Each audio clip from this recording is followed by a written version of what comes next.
Hello, I'll be presenting the topic on the Iranian general Qasem Soleimani, who was killed by the US drone. And my name is Kevin Cam. So some expectations that I had coming into this was that political bias would be a big would have a big play into their coverage. So the liberal-leaning news sources will criticize the drone strike and push the idea that this will cause turmoil in the Middle East, while the more conservative-leaning news sources will praise Donald Trump. And they would say things such as, wow, what a strong leader, very decisive, um, and yeah, just praise him. Now we have the New York Times.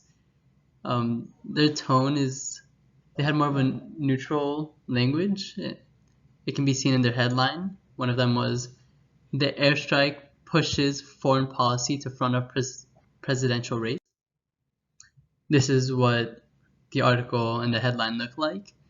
As you can see, I wanted to really highlight certain keywords that I wanted you to see. So in this case, pushes, it's not a really charged language, it's just merely stating the facts. And that's what I tended to see in the New York Times coverage. Now, in terms of their voices, they tend to voice a lot of Republicans, Democrats, protesters, the Iraqi government, and veterans.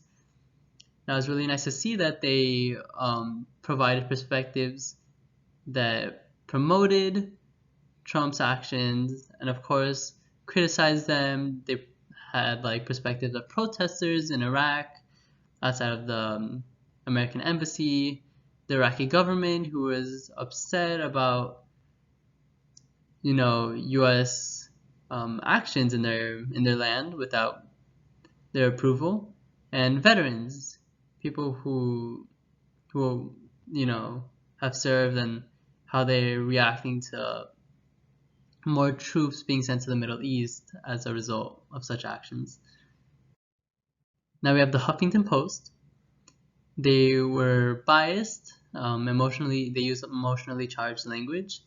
For example, their headline said, "How will Iran respond to Trump's assassination of Soleimani?" And now assassination is a really strong word and has certain connotations towards it, like clearly negative.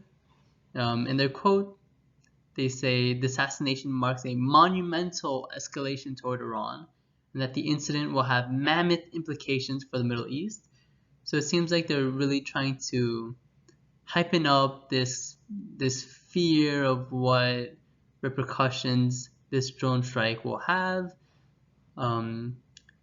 what Iran's response might look like, and really bring about a lot of fear in the readers. This is what one of the articles and the headline that I said previously. I highlighted the word assassinated just to give you guys a better view as to what the headline was. Now, they voiced a good amount of array of perspectives of people. So they not only showed the Republican side of things, but the Democrats and professors. They even went into the topic of whether Trump's actions were legal. And they even brought in a United Nations special rapporteur to provide their perspective. Now, Breitbart, they used more biased, sensational language. For example, their headline said, "Exclusive! Dershowitz, Trump had even more legal justification eliminating Soleimani than Obama had with Osama bin Laden." Now, using the word exclusive is really attention grabbing. They want their their viewers to really click on this article. They even said even more to put an emphasis on the legal justification that Trump had on killing Soleimani. And they even added a silly picture of Nancy Pelosi. So here's the picture that they used. Now clearly, when after seeing such a picture, it's hard to take her seriously and her words, and it's It's obvious that that was their intention. Now, Breitbart, they were more limited in the people that they voiced. They stuck with the Republicans, Democrats, and some other nations. The, their comments, what the other nations commented after hearing about the killing. Fox News, another conservative news organization, they used biased language. They said their headline was Crenshaw slams Democrat apologist over Soleimani strike.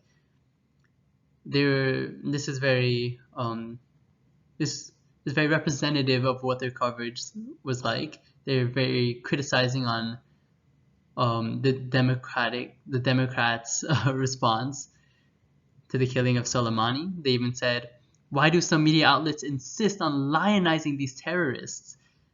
And it's interesting that they use the word lionizing because, and it's based on like the evidence that they showed.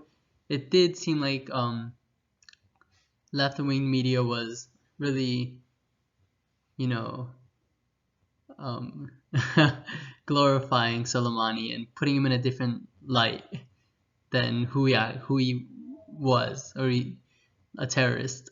And they even said, how has this guy become the Mr. Rogers of Tehran? And it's interesting that they made such a distinction, right, with Mr. Rogers, such a nice and friendly character. And again, this is one of their headlines.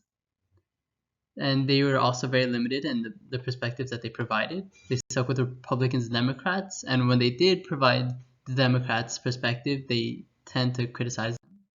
Now, my conclusion was that most news sources met my expectations and were politically biased.